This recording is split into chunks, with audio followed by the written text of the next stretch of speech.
Hi students, நம்ம வந்துட்டு unit number 13 water அந்த சாப்டர் பார்த்துட்டு இருக்கோம். ஸோ லாஸ்ட் வீடியோ கிளாஸில் என்ன பார்த்தோம்னா purification of water. So water எப்படி பியூரிஃபை பண்ண முடியும், போர்ட்டபிள் வாட்டர் அப்படின்னா என்னன்னு சொல்லிட்டு லாஸ்ட் கிளாஸில் பார்த்தோம். ஸோ பியூரிஃபிகேஷன் ஆஃப் வாட்டர்னு பார்க்கும்போது செடிமெண்டேஷன், ஃபில்ட்ரேஷன், ஸ்டெரிலைசேஷன் சொல்லிட்டு த்ரீ ப்ராசஸ் மூலிமா தான் ஒரு வாட்டர் வந்துட்டு பியூரிஃபை ஆகுதுன்னு பார்த்தோம். ஸோ ஒவ்வொரு ஸ்டெப்லேயும் வந்துட்டு என்னென்ன ப்ராசஸ் நடக்குது அப்படின்னு சொல்லி பார்த்தோம். இன்றைக்கி இப்போ இந்த கிளாஸில் என்ன பார்க்க போகிறோன்னா hardness of water. So hardness of water அப்படின்னா என்ன அப்படின்னு தான் பார்க்குறோம். ஸோ அந்த ஹார்ட் வாட்டரோட டிஸ்அட்வான்டேஜஸ் என்னவா இருக்கும், அதே மாதிரி எப்படி நம்மளால் அந்த வாட்டரோட ஹார்ட்னஸை வந்துட்டு ரிமூவ் பண்ண முடியும் அப்படின்னு சொல்லிட்டு இந்த 3 ஆஸ்பெக்டில் தான் வந்துட்டு நம்ம இந்த வீடியோ கிளாஸில் பார்க்க போகிறோம். ஸோ பேஜ் நம்பர் 146 இருக்குது, unit number 13, hardness of water. We use soaps and detergents to wash clothes. They form lather with water that quickens the process of removal of dirt from the clothes. So வந்துட்டு நம்ம soap and detergent, so வீட்டில் அம்மாலாம் பார்த்திங்கன்னா க்ளோத்ஸை வந்துட்டு அதாவது துணியை வந்துட்டு wash பண்ணுறக்காக சோப்ஸ் அண்ட் டிட்டர்ஜென்ட் பவுடர்ஸ் வந்துட்டு யூஸ் பண்ணுவாங்க. ஸோ அப்படி யூஸ் பண்ணும்போது அது என்ன ஃபார்ம் பண்ணும் அப்படின்னா லேதர் அப்படின்னா வந்துட்டு அந்த நுரை இருக்குல்ல, அந்த நுரையத்தான் வந்துட்டு லேதர் அப்படின்னு சொல்லுவாங்க. ஸோ வாட்டர் கூட வந்துட்டு அது கம்பைன் ஆகும்போது என்ன ஃபார்ம் பண்ணுது, லேதரை வந்துட்டு ஃபார்ம் பண்ணுது. ஸோ அப்படி அந்த ஃபார்ம் ஆகக்கூடிய லேதர் தான் வந்துட்டு அந்த க்ளோத்தில் இருக்கக்கூடிய அந்த துணியில் இருக்கக்கூடிய அழுக்கை வந்துட்டு சீக்கிரமாக இந்த ப்ராசஸை வந்துட்டு சீக்கிரமாக இது பண்ணுறது எதோட வேலை, இந்த சோப் அண்ட் டிட்டர்ஜென்ட்டோட வேலை தான் அப்படிங்கிறாங்க. அதான் சொல்கிறாங்க they form lather with water. So வந்துட்டு வாட்டர் கூட வந்துட்டு அந்த நுரையை வந்துட்டு அது ஃபார்ம் பண்ணும். That quickens the process of removal of dirt from the clothes. So அப்படி ஃபார்ம் ஆகக்கூடிய அந்த லேதர் தான் வந்துட்டு அந்த க்ளோத்ஸில் இருக்கக்கூடிய டர்ட்டை ரிமூவ் பண்ணுறதுக்கு அந்த ப்ராசஸை குயிக் பண்ணும், அதாவது ஃபாஸ்ட் பண்ணும் அப்படின்னு சொல்கிறாங்க. Water contains a number of dissolved salts and minerals. When these salts are present in very small quantities in water, it is called as soft water. So வாட்டரில் பார்த்தீங்கன்னா number of dissolved salt and minerals வந்துட்டு இருக்குது. அதான் சொல்கிறாங்க water contains number of dissolved salts and minerals. Suppose when these salts are present in very small quantities, so அப்படி அந்த வாட்டரில் இருக்கக்கூடிய dissolved salt and mineralஸும் வந்துட்டு ஸ்மால் குவான்டிட்டிஸில் இருந்துச்சு அப்படின்னா அந்த வாட்டரை தான் நம்ம என்ன சொல்கிறோம் அப்படின்னா சாஃப்ட் வாட்டர்னு சொல்கிறதா சொல்கிறாங்க. when these salts are present in very small quantities in water, it is called as soft water. In this water, soaps and detergents form the lather easily. இந்த வாட்டரில் பார்த்தீங்கன்னா சோப்பு அண்ட் நம்ம யூஸ் பண்ணக்கூடிய soap and detergents வந்துட்டு ஈஸியாக அந்த leather, அதாவது இந்த நுரையை வந்துட்டு ஃபார்ம் பண்ண முடியாது. அதான் வந்துட்டு நல்ல தண்ணியில் வந்துட்டு துவைக்கும் போது நுரை வந்துட்டு அதிகமாக வருதுன்னு சொல்லுவாங்களா, அதுக்கு காரணம் இதுதான். ஏன்னு பார்த்தீங்கன்னா நம்ம யூஸ் பண்ணக்கூடிய நல்ல தண்ணியில் பார்த்தீங்கன்னா அந்த டிசால்வ்டு சால்ட்ஸ் அண்ட் மினரல்ஸ் வாட்டரில் டிசால்வ் ஆன சால்ட் அண்ட் மினரல் கண்டென்ட் வந்துட்டு கம்மியாக இருக்கும். ஸோ அதனால தான் வந்துட்டு நல்ல தண்ணியை வந்துட்டு நம்ம யூஸ் பண்ணும்போது அதில் வந்துட்டு நுரை வந்துட்டே இருக்கும் அப்படின்னு சொல்லுவாங்க. நெக்ஸ்ட் பாருங்கள், sometimes minerals and salts present in a water in such a large quantity that soaps or detergents form a thick precipitate called scum instead of forming lather. So சில நேரங்களில் பார்த்தீங்கன்னா இந்த வாட்டர் அண்ட் மினரல்ஸ் வந்துட்டு வாட்டரில் இருக்கக்கூடிய water and minerals dissolve ஆன வாட்டரும் மினரல்ஸும் வாட்டரில் வந்துட்டு அதிகமாக இருக்கும். ஸோ அப்படி அதிகமாக இருக்கும்போது என்னாகும்னு பார்த்தீங்கன்னா இந்த சோப் அண்ட் டிட்டர்ஜென்ட்ஸ்னால வந்துட்டு லேதர், அதாவது அந்த நுரையை ஃபார்ம் பண்ணுறதுக்கு பதிலாக என்ன ஃபார்ம் ஆகும்னு பார்த்தீங்கன்னா ஒரு திக் ப்ரெசிபிடேட் மாதிரி ஃபார்ம் ஆகும். அதைத்தான் என்ன சொல்கிறேன் ஸ்கம் அப்படின்னு சொல்கிறேன். ஸ்கம் அப்படின்னா வந்துட்டு கரை. ஸோ ஒரு கரை மாதிரி வந்துட்டு அந்த கிளாத்தில் வந்துட்டு பிடிச்சிக்கும் அப்படிங்கிறாங்க. அதான் சொல்கிறாங்க sometimes minerals and salts are present in a water in such a large quantity that soaps or detergents form a thick precipitate called scum instead of forming lather. So lather form பண்ணுறதுக்கு பதிலாக அந்த soap and detergents வந்துட்டு இந்த ஸ்கம்மை வந்துட்டு form பண்ணிடும்.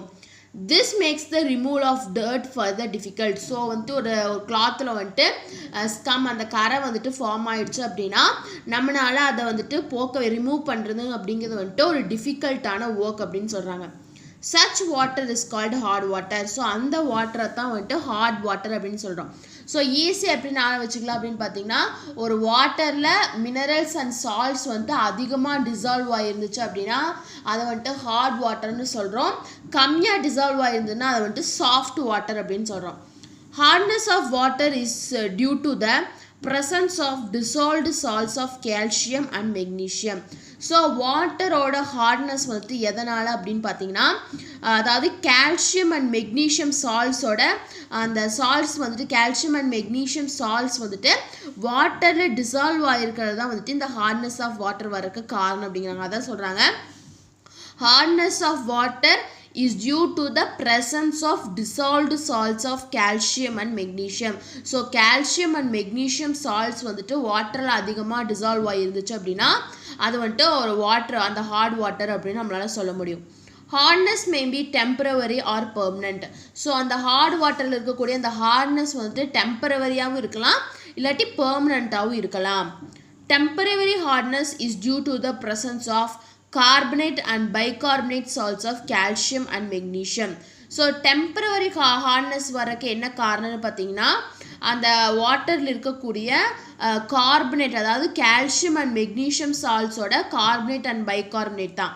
So calcium and magnesium சால்ட்டில் இருக்கக்கூடிய carbonate and bicarbonate சால்ட்ஸ்னால தான் டெம்பரவரி ஹார்ட்னஸ் வந்துட்டு வருது. இதுவே பர்மனன்ட் ஹார்ட்னஸ்னு பார்க்கும்போது permanent hardness results due to the presence of chloride and sulfate salts of calcium and magnesium. So calcium and magnesium தோட chloride and sulfate salts வந்துட்டு வாட்டரில் இருக்கிறனால தான் அது வாட்டரில் இருந்துச்சு அப்படின்னா அது வந்துட்டு பெர்மனன்ட் ஹார்ட்னஸ் அதை நம்மளால் ரிமூவ் பண்ணவே முடியாது அப்படிங்கிறாங்க. ஸோ ஹார்ட்னஸ் ஆஃப் வாட்டர் எதனால் வருதுன்னு பார்த்தீங்கன்னா கால்சியம் அண்ட் மெக்னீஷியம் சால்ட்ஸ் வந்துட்டு டிசால்வ் ஆகிருக்கனால தான் வந்துட்டு அந்த ஹார்ட்னஸ் அப்படிங்கிறது வருது. அந்த ஹார்ட்னஸ் வந்துட்டு டெம்பரவரியாகவும் இருக்கலாம் இல்லாட்டி பெர்மனண்ட்டாகவும் இருக்கலாம். டெம்பரவரி ஹார்ட்னஸ் எதனால் வருதுன்னா கால்சியம் அண்ட் மெக்னீஷியத்தோட கார்பனேட் அண்ட் பைகார்பனேட் சால்ட்ஸ்னால தான் வந்துட்டு டெம்பரவரி ஹார்ட்னஸ் வருது இருக்குது.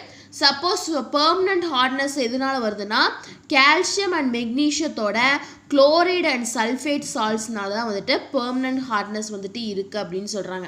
ஸோ ஃபஸ்ட்டு வந்துட்டு ஹார்ட் வாட்டர் அப்படின்னா என்ன, சாஃப்ட் வாட்டர்னா என்ன, அந்த வாட்டரோட ஹார்ட்னஸ் வந்து எதனால் வருது, அது பெர்மனண்ட்டாக இல்லை டெம்பரவரியாக, பெர்மனண்ட்டாக வரக்கூடிய அந்த ஹார்ட்னஸ் வந்து எதனால் வருது, டெம்பரவரியாக வரக்கூடிய ஹார்ட்னஸ் வந்து எதனால் வருதுன்னு பார்த்தோம்.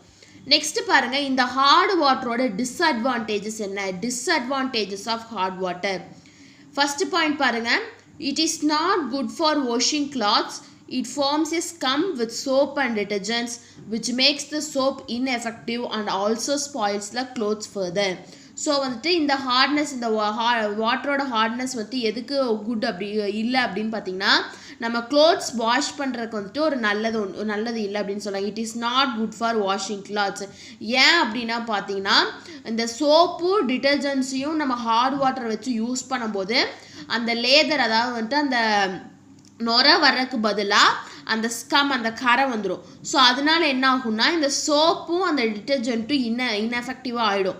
ஸோ அதனால வந்துட்டு நம்மளோட க்ளோத் கூட ஸ்பாயிலாக இருக்கும்ட்டு சான்சஸ் இருக்குது அப்படின்னு சொல்கிறாங்க. அதான் சொல்கிறாங்க, it is not good for washing clothes. It forms scum with soap and detergents which makes the soap ineffective and also spoils the clothes further. It damages the utensils and containers in which it is stored and forms a hard layer. So வந்துட்டு clothes மட்டும் இல்லை, நம்ம வீட்டில் வந்துட்டு யூட்டன்சில்ஸை wash பண்ணுறக்கும் நம்ம வந்துட்டு இந்த soap use பண்ணுறோம். சப்போஸ் அந்த ஹார்ட் வாட்டரில் இருக்கக்கூடிய ஹார்ட் வாட்டரில் வந்துட்டு இது பண்ணிவிட்டு ஹார்ட் வாட்டரை வச்சு நம்ம கழுவுறோம், அந்த சோப் போடுறோம் அப்படின்னா அந்த யூட்டன்சில்ஸை வந்துட்டு இது வந்துட்டு டேமேஜ் பண்ணிடும்.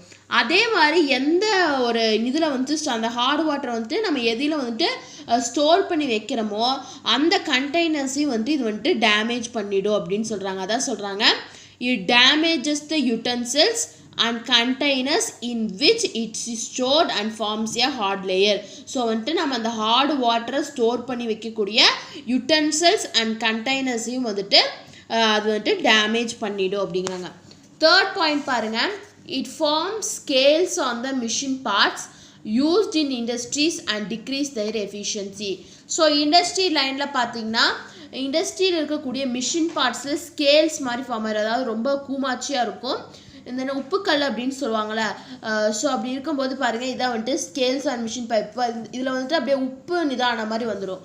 ஸோ அதனால என்ன ஆகும்னு பார்த்தீங்கன்னா, அந்த மிஷினோட எஃபிஷியன்சி வந்துட்டு கம்மியாயிரும் அப்படிங்கிறாங்க. So it forms the scales on the machine pipes used in industries and decrease their efficiency.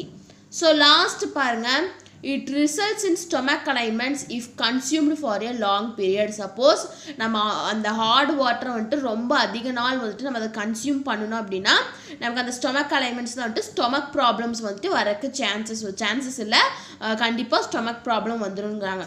So இந்த நாலும் தான் வந்துட்டு டிஸ்அட்வான்டேஜஸ். ஸோ ஹார்ட் வாட்டரை யூஸ் பண்ணுறதுனால வரக்கூடிய disadvantages. So first one is it is not good for washing clothes because it forms a scum with soap and detergents, which makes the soap ineffective and also spoils the clothes further. First one. Second one is it damages the utensils and containers in which it is stored. அப்படிங்கிறது வந்து second point. Third என்ன, இந்த வந்துட்டு industry லைனில் பார்க்கும்போது it forms the scales on the machine parts and decrease their efficiency rate. Last வந்து if we consume for a long period it results in stomach alignments. இதான் வந்துட்டு 4 disadvantages. So disadvantages of hard waterன்னு கேட்கும்போது இந்த 4 points எழுதணும். Next பாருங்கள், removal of hardness. So இந்த ஹார்ட்னஸை நம்மளால் எப்படி ரிமூவ் பண்ண முடியும்? Different methods R followed to remove the hardness from water depending on whether it is a temporary hardness or permanent hardness. So நம்மளால் வந்துட்டு நிறைய டிஃப்ரெண்ட் மெத்தட்ஸ் இருக்குது. எதுக்கு அப்படின்னா, இந்த வாட்டரோட ஹார்ட்னஸை வந்துட்டு ரிமூவ் பண்ணுறதுக்கு டிஃப்ரெண்ட் மெத்தட்ஸ் இருக்குது. எதை டிபெண்ட் பண்ணினா அந்த ஹார்ட்னஸ் வந்துட்டு பெர்மனெண்ட் ஹார்ட்னஸாக இல்லை டெம்ப்ரவரி ஹார்ட்னஸாங்கிற அப்படிங்கிறத டிபெண்ட் பண்ணி நம்மளால் வந்துட்டு இந்த ஹார்ட்னஸை வந்துட்டு ரிமூவ் பண்ண முடியும் அப்படிங்கிறாங்க. ஸோ அதில் வந்துட்டு சில ஆஸ்பெக்டை கொடுத்துருக்காங்க. அதான் சொல்கிறாங்க, some of them are explained. So பாருங்கள், 4 கொடுத்துருக்காங்க. அதாவது boiling, adding washing soda, ion exchange, distillation. இந்த 4 மெத்தட்ஸ் மூலமா நம்மளால் வந்துட்டு அந்த ஹார்ட்னஸ், வாட்டரோட ஹார்ட்னஸ் வந்துட்டு ரிமூவ் பண்ண முடியும். First one is boiling. So boiling மெத்தடில் என்ன பண்ணுவாங்கன்னு பாருங்கள். Temporary hardness is easily removed from water by boiling. So ஹார்ட்னஸில் இருக்கக்கூடிய டெம்பரவரி ஹார்ட்னஸை வந்துட்டு நம்மளால் ஈஸியாக ரிமூவ் பண்ண முடியும் இந்த பாய்லிங் மூலிமா.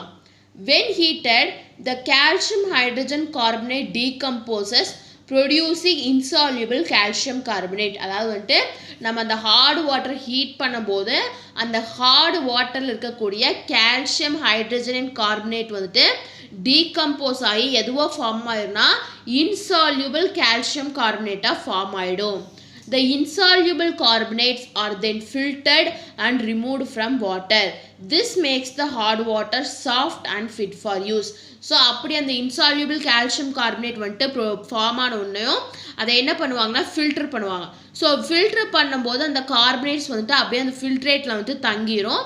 அதுலேருந்து இதுலேருந்து நம்மளால் வாட்டர் பியூரிஃபை ஆன வாட்டரை கொண்டு வர முடியும். ஸோ இந்த மெத்தட் மூலமா நம்மளால் ஹார்ட் வாட்டர் வந்துட்டு சாஃப்ட் வாட்டராக மாற்றி நம்மளால் யூஸ் பண்ண முடியும் அப்படிங்கிறாங்க. So first method is boiling. So temporary ஹார்ட்னஸை வந்துட்டு ஈஸியாக இந்த பாய்லிங் மெத்தட் மூலிமா நம்மளால் ரிமூவ் பண்ண முடியும். ஸோ வாட்டர் நம்ம ஹீட் பண்ணும்போது என்ன ஆகும்னா அந்த டெம்பரவரி ஹார்ட்னஸ் இருக்கக்கூடிய அந்த வாட்டரில் இருக்கக்கூடிய கால்சியம் ஹைட்ரஜன் கார்பனேட் வந்துட்டு டீகம்போஸ் ஆகி என்னவா மாறும் அப்படின்னு பார்த்தீங்கன்னா இன்சால்யூபிள் கால்சியம் கார்பனேட்டாக மாறிடும். ஸோ அதுக்கப்புறம் என்ன பண்ணுவோம்னா அதை வந்துட்டு ஃபில்டர் பண்ணுறோம். ஸோ அந்த இன்சால்யூபிள் கால்சியம் கார்பனேட்லாம் வந்துட்டு அப்படியே செடிமெண்ட் ஆயிரும். அதுலேருந்து நம்ம பியூரிஃபை ஆன வாட்டரை நம்மளால் எடுத்துக்க முடியும். ஸோ இப்படி தான் வந்துட்டு ஹார்ட் வாட்டரை வந்துட்டு சாஃப்ட் வாட்டராக இந்த பாய்லிங் மெத்தடில் நம்ம வந்துட்டு சேஞ்ச் பண்ணலாம். ஸோ அப்படி சேஞ்ச் பண்ண வாட்டரை வந்துட்டு நம்ம யூஸ் பண்ணிக்கலாம் அப்படின்னு சொல்கிறாங்க. நெக்ஸ்ட்டு பாருங்கள், adding washing soda. So washing soda எல்லாத்துக்கும் தெரிஞ்சிருக்கும். அந்த வாஷிங் சோடாவை ஆட் பண்ணி எப்படி வந்து அந்த வாட்டரோட ஹார்ட்னஸை ரிமூவ் பண்ணுறது அப்படின்னு பார்க்கலாம். Washing soda is used to remove permanent hardness of water. So washing சோடாவை யூஸ் பண்ணி நம்மளால் பெர்மனன்ட் ஹார்ட்னஸை வந்துட்டு ரிமூவ் பண்ண முடியாத சொல்கிறாங்க. Washing soda is used to remove permanent hardness of water. Adding washing soda converts chlorides and sulfides into insoluble carbonates. அதாவது வந்துட்டு நம்ம வாஷிங் சோடா வந்துட்டு இந்த ஹார்ட்னஸ் வாட்டரில் ஆட் பண்ணும்போது என்ன ஆகும்னா அந்த வாட்டரில் இருக்கக்கூடிய குளோரைட்ஸும் சல்ஃபைட்ஸும் என்னவா கன்வெர்ட் ஆகும்னு பார்த்தீங்கன்னா இன்சால்யூபிள் கார்பனேட்டாக வந்துட்டு கன்வெர்ட் ஆகிடும். ஸோ இந்த இன்சால்யூபிள் கார்பனேட்ஸ் என்ன பண்ணுவாங்கன்னா ஃபில்ட்ரேஷன் மூலயமா அதை ஃபில்டர் பண்ணி எடுத்துருவாங்க. அதான் சொல்கிறாங்க these insoluble carbonates are removed by filtration. So second method is adding washing soda.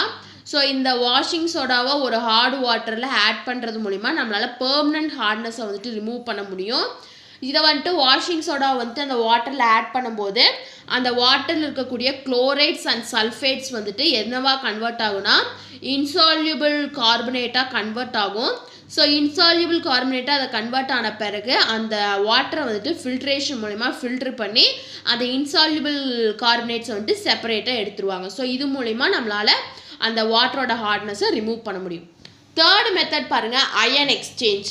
Another method used to remove the hardness of water is to pass it through a column of ion exchange resins where calcium and magnesium ions get replaced by sodium ions.